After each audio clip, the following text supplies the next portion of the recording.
इस वीडियो के बाद आप DBMS को एक्सप्लेन कर पाएंगे, SQL को एक्सप्लेन कर पाएंगे और XAMPP यूज करके MySQL को स्टार्ट कर पाएंगे। हम सब ने Gmail, Facebook, Instagram या किसी और वेबसाइट पर अपना अकाउंट क्रिएट किया है। तो अकाउंट क्रिएट करते वक्त हम वेबसाइट के साइन अप पेज पर साइन अप फॉर्म फिल करते हैं, जिसमें यूजर इंफॉर्मेशन एंटर करते हैं, जैसे name, gender, email ID, mobile number, password and other related information. और जब हमारा अकाउंट क्रिएट हो जाता है, फिर अगली बार जब हमें लॉगिन करना हो तो हमें बस ईमेल आईडी एंटर करनी होती है या फिर यूजर नेम और पासवर्ड एंटर करना पड़ता है। और जो रिमेनिंग इंफॉर्मेशन हमने पहले एंटर करी थी उसे हम अपनी प्रोफाइल या अकाउंट सेटिंग्स में देख सकते हैं। इसका मतलब है कि जो इंफॉर्मेशन पहले एंटर की थी वो कहीं स्टोर्ड होगी। क्या आपको पता है कि सारी यूजर रिलेटेड इंफॉर्मेशन कहां स्टोर्ड होती है? इसका आंसर है डेटाबेस। अब हमें डेटाबेस टर्म का मतलब समझ आ गया है, तो अब नेक्स्ट एसोसिएटेड टर्म का मतलब समझते हैं, जो है DBMS या डेटाबेस मैनेजमेंट सिस्टम। DBMS एक सॉफ्टवेयर एप्लीकेशन है जहां यूजर से रिलेटेड सारी इंफॉर्मेशन स्टोर्ड होती है। टू बी प्रिसाइज, DBMS के अंदर एक डेटाबेस होता है, तो सारी इंफॉर्मेशन जो DBMS स्टोर करता है वो एक डेटाबेस में स्टोर्ड होती है। तो अगर हमें डेटाबेस के अंदर इंफॉर्मेशन को स्टोर करना है या एक्सेस करना है तो ये इंफॉर्मेशन हमेशा DBMS से पास होगी। हम डायरेक्टली डेटाबेस को एक्सेस नहीं कर सकते हैं। कभी कभी DBMS को इनफॉर्मली डेटाबेस भी कहते हैं।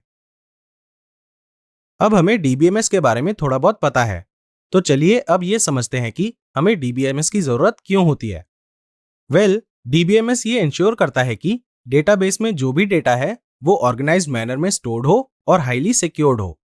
ऑल्सो इसकी हेल्प से हम डेटा को आसानी से फेच कर सकते हैं। हम इस मॉड्यूल में इसके बारे में और पढ़ेंगे।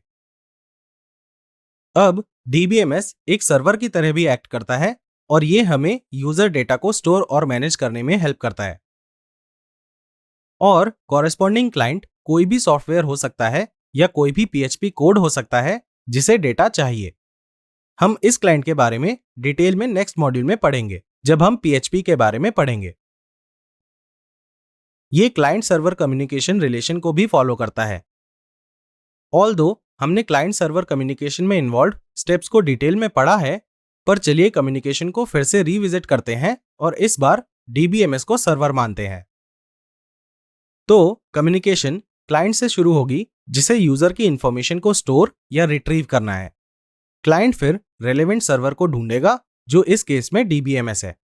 क्लाइंट फिर DBMS से कनेक्ट करेगा, जिससे वो एक दूसरे से कम्युनिकेट कर सकें। फिर क्लाइंट DBMS को रिक्वेस्टेड डेटा रिट्रीव करने की रिक्वेस्ट भेजेगा। क्लाइंट की रिक्वेस्ट के बेसिस पर DBMS डेटाबेस से डेटा को फेच करेगा, और जब वो डेटा फेच हो जाएगा तो DBMS क्लाइंट को रिस्पॉन्स भेज देगा।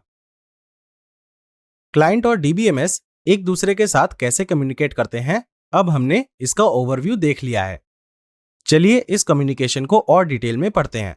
डेटाबेस से कम्युनिकेट करने के लिए हम नॉर्मल इंग्लिश फ्रेजेस को यूज करके ये नहीं एक्सपेक्ट कर सकते कि मशीन उसे समझेगी और कॉम्प्रिहेंड करेगी। There is a specific language SQL, जिसे स्ट्रक्चर्ड क्वेरी लैंग्वेज भी कहते हैं। ये DBMS से कम्युनिकेट करने के लिए एक स्टैंडर्ड इंटरैक्टिव प्रोग्रामिंग लैंग्वेज है। तो बेसिकली DBMS को क्लाइंट से डेटा को डेटाबेस से फेच या रिट्रीव करने की जो भी रिक्वेस्ट मिलती है वो SQL क्वेरीज के फॉर्म में होनी चाहिए। हम SQL क्वेरीज के बारे में इस मॉड्यूल में बाद में पढ़ेंगे। नेक्स्ट, सबसे ज्यादा और कॉमनली यूज होने वाले डेटा मैनेजमेंट सिस्टम्स हैं MySQL और Oracle। हम MySQL को यूज करेंगे क्योंकि ये वेब डेवलपर कम्युनिटी में सबसे ज्यादा यूज होता है and it is also available for free. आपके लिए एक क्वेश्चन है, क्या SQL और MySQL सेम चीज है? थोड़ी देर सोचिए और इसका आंसर बताइए। अगर आपका आंसर नो है तो आप सही हैं। SQL एक लैंग्वेज है, जबकि MySQL एक DBMS है। इट डजंट मैटर कि आप कौन सा DBMS यूज कर रहे हैं, दैट इज MySQL या Oracle या कोई और।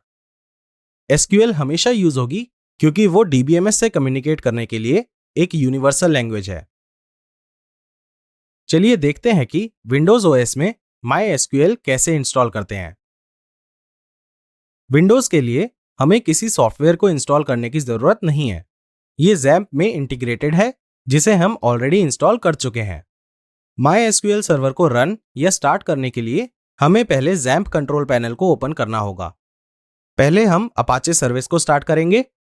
नेक्स्ट हम ये MySQL बटन देख सकते हैं। हमें उसके कॉरेस्पॉन्डिंग स्टार्ट बटन पर क्लिक करना है।